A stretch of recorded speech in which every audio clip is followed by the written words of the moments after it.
See, the Spirit within us is like an eternal light in the vast abyss of darkness.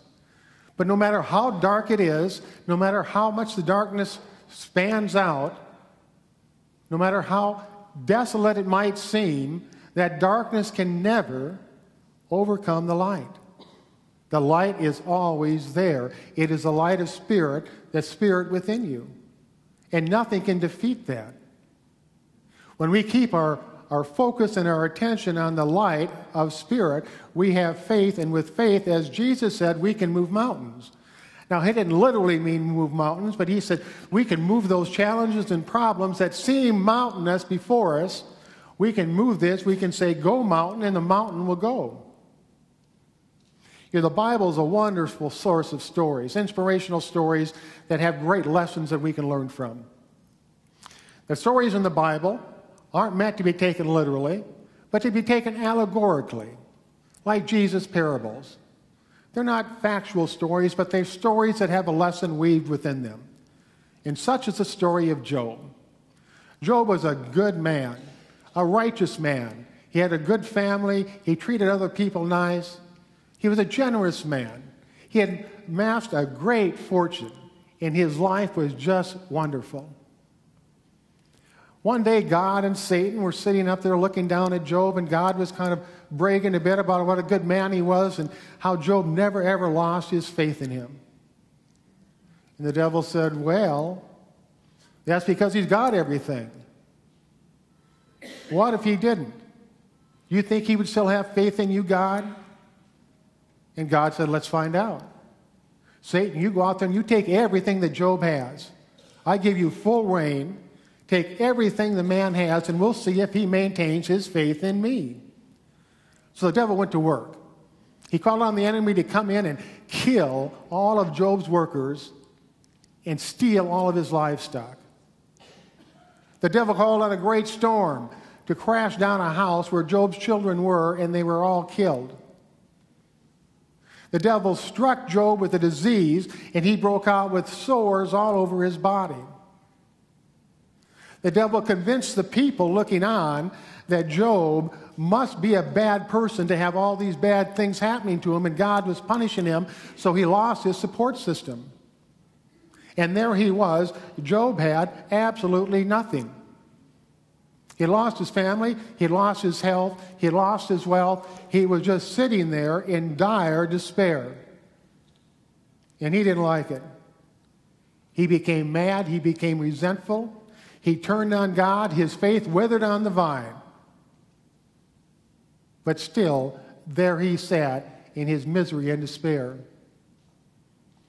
Well, after a certain time, Job came to the point that he didn't want to live his life that way anymore. He picked himself up, he restored his faith in God, and he moved forward to build a new life. And in doing so, he discovered a good that was a better thing than he had ever known. Now, as I said before, this is a story. We have a fictional God, we have a fictional devil making a fictional deal to ruin a man's life. But the point of the story is, difficulty comes to everybody at some time or other. We all face challenges, we all face losses, we all have setbacks. There's no doubt about that.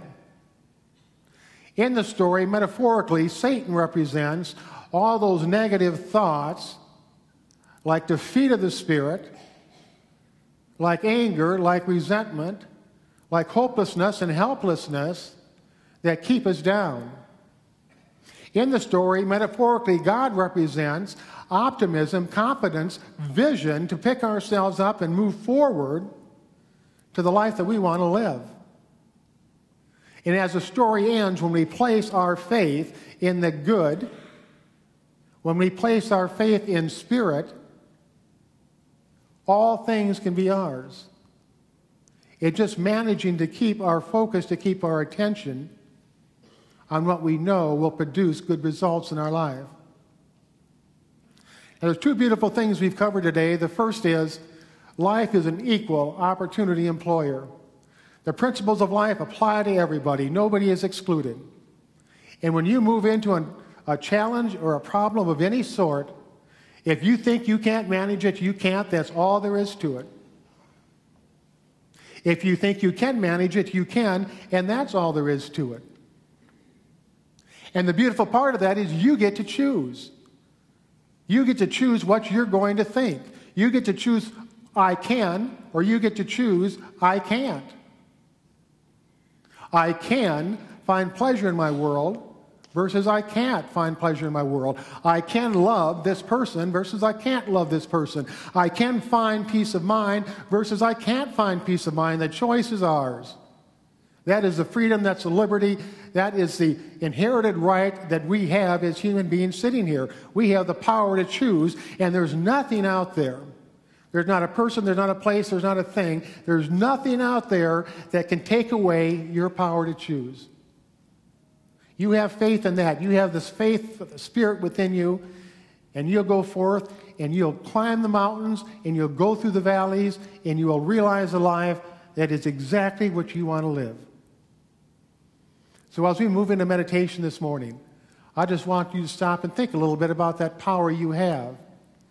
And I want to think a little bit about where your attention is placed.